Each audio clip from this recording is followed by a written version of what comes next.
আসসালামু আলাইকুম। ধরেন একজন ব্যক্তি একটি অপরাধ করেছে। অপরাধ করার পরে একটা মামলা হয়েছে, কোর্টে মামলা হয়েছে। মামলা হওয়ার পর তাকে কি শাস্তি দেওয়া যাবে? আমাদের দেশের যেই শাস্তির ব্যবস্থাটা, এই শাস্তির ব্যবস্থাটা সচরাচর দণ্ডবিধির মাধ্যমে হয়ে থাকে। দণ্ডবিধিতে আমাদের দেশের যে দণ্ডবিধি প্রচলিত আছে 1860 সালে প্রণীত আইন, এখানে 5 প্রকার দণ্ডের কথা বলা আছে। তো এই 5 প্রকার দণ্ড নিয়ে আজকে আমরা আলোচনা করব। প্রথমত আমরা সবাই জানি যে প্রথম দণ্ড হচ্ছে মৃত্যুদণ্ড। মৃত্যুদণ্ড অর্থাৎ কি? গলায় ফাঁস দিয়ে তাকে মেরে ফেলা। তো মৃত্যুদণ্ডটা কখন হয়? যখন কেউ কাউকে হত্যা করেছে, কেউ ডাকাতি করতে যেয়ে তাকে কাউকে হত্যা করেছে, কোনো পাগল বা উন্মাদ ব্যক্তিকে আত্মহত্যায় প্ররোচিত করার মাধ্যমে তার আত্মহত্যাটা হয়েছে। এরকম বিভিন্ন 6 প্রকার জিনিস আছে। এখন দেখি মৃত্যুদণ্ডের পরের বিধানটা কি? যাবজ্জীবন কারাদণ্ড।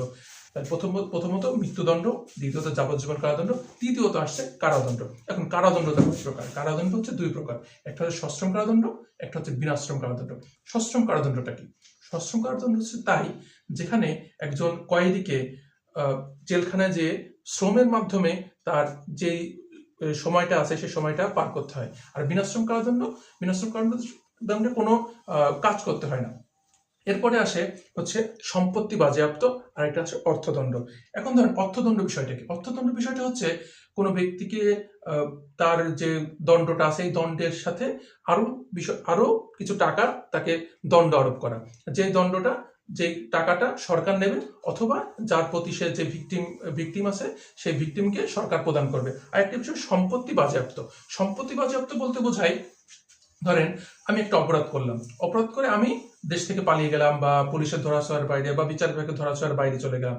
এরপর সরকার কি করবে? আমাকে তো একটা শাস্তি দিতে হবে। তখন সেই আমাদের দেশের সরকার বা বিচার বিভাগ যে কাজটা করবে, আমার যে সম্পত্তি আছে সেই সম্পত্তিগুলো ক্রোক করবে। ক্রোক করে সেটা সরকারের খাতায় জমা রাখবে, অথবা সেই তার থেকে যে জিনিসটা আসবে, যে টাকাটা আসবে, সেই টাকাটা সেই ভিকটিমকে দেবে। তো আমরা দেখতে পেলাম যে আমাদের দেশে প্রচলিত আছে 5 প্রকার দণ্ড। একটা হচ্ছে মৃত্যুদণ্ড, একটা হচ্ছে যাবজ্জীবন কারাদণ্ড, একটা হচ্ছে সশ্রম কারাদণ্ড, একটা হচ্ছে বিনাশ্রম কারাদণ্ড। অর্থাৎ কারাদণ্ডের 2 ভাগ, একটা সশ্রম, একটা বিনাশ্রম। একটা হচ্ছে সম্পত্তি বাজেয়াপ্ত করা, একটা হচ্ছে অর্থদণ্ড। এখন আমরা বলতে পারি এই যে যাবজ্জীবন কারাদণ্ড, যাবজ্জীবন কারাদণ্ডটা কি হবে? সশ্রম হবে নাকি বিনাশ্রম হবে? এই যাবজ্জীবন কারাদণ্ডটা সবসময় সশ্রম হবে। এবং যাবজ্জীবন কারাদণ্ড আমরা অনেকে মনে করি যাবজ্জীবন কারাদণ্ড মানে হচ্ছে পুরো পুরো আমরা যতদিন বেঁচে থাকবো, একজন কয়েদি যতদিন বেঁচে থাকবে ততদিন কারাদণ্ড। আসলে বিষয়টা তা না।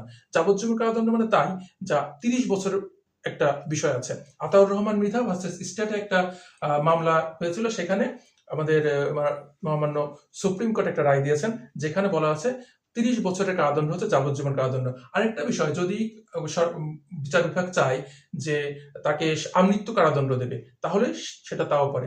আমৃত্যু কারাদণ্ড মানে তাই যতদিন পর্যন্ত সে বেঁচে থাকবে ততদিন পর্যন্ত সে কারাগারে থাকবে। অর্থাৎ এখানে আমরা এটা বুঝতে পারলাম যে আমাদের 5 প্রকার দণ্ড আছে: মৃত্যুদণ্ড, যাবজ্জীবন কারাদণ্ড, আবার কারাদণ্ড 2 প্রকার: সশ্রম কারাদণ্ড, বিনাশ্রম কারাদণ্ড, সম্পত্তি বাজেয়াপ্ত করা এবং অর্থদণ্ড। আসসালামু আলাইকুম। দ্য ল স্টুডেন্টের সাথে থাকবেন। ধন্যবাদ।